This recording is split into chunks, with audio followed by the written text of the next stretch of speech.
Jump in the water with them and float. Hold their hand and float with them. That's the best place to start.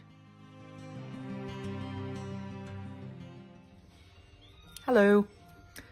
I just saw a quote and it got me thinking about how important it is to share a different message than what we see out there as the predominant message. And one of the most predominant messages I see in the neurodivergent community in regards to parenting neurodivergent children is to be regulated and calm all the time as parents. And it hurts my heart because I think it's ableist. It is not realistic for people who are under insurmountable amounts of pressure to also be putting pressure on themselves, as well as facing a world of pressure to be calm and to find ways to self-regulate. The quote I saw said something like, the new generational wealth will be parents who can self-regulate. And then I saw another one directly after that saying, I want to be the type of person that is so regulated all the time that other people feel calm when they're around me. And that's great if people want to spend their lives working toward that. I want to be real.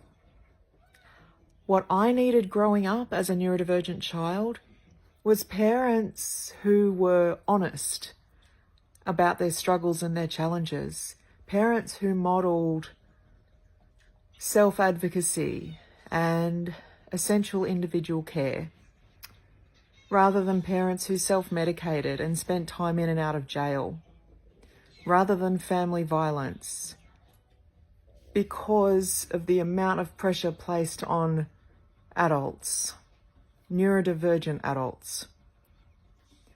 I would go to places and I would observe adults masking all of the time and giving off the idea that they were regulated and calm all of the time.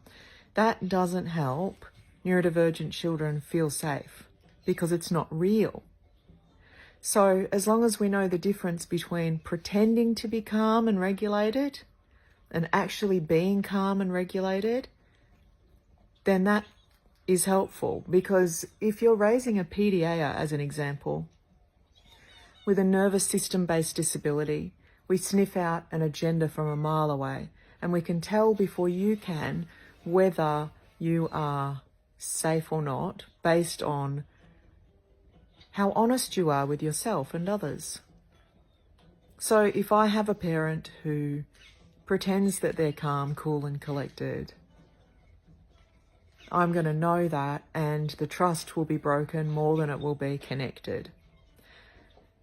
It's okay to not be calm all the time. It's okay to not be regulated all the time. And if you are a neurodivergent parent, if you spend a lot of your time being dysregulated, that is more common than you know. It really is, and it's okay. It's okay. You're not a bad parent if you are not regulated and calm all the time. Our children need honesty and transparency. And I'm not saying yell and scream and lose it all the time. That's not what I'm saying. What I'm saying is allow yourself to be human, because we're human beings. It's the recovery that matters the most. If I lose it, I have a conversation with my child and I apologize, and we have a chat about what's happened, and we move forward, and I make changes in how I deal with that moving forward, and I get to model that to my children. My children model things to me. This is what relationship is. But this idea that adults have to be regulated and calm all the time makes so many neurodivergent parents feel like failures. It makes so many neurodivergent adults feel like no matter what they do, they're never going to get it right. And that is not true. A lot of this is disability. Self-compassion and self-kindness is paramount to the way that we parent our children. That's all I want to say.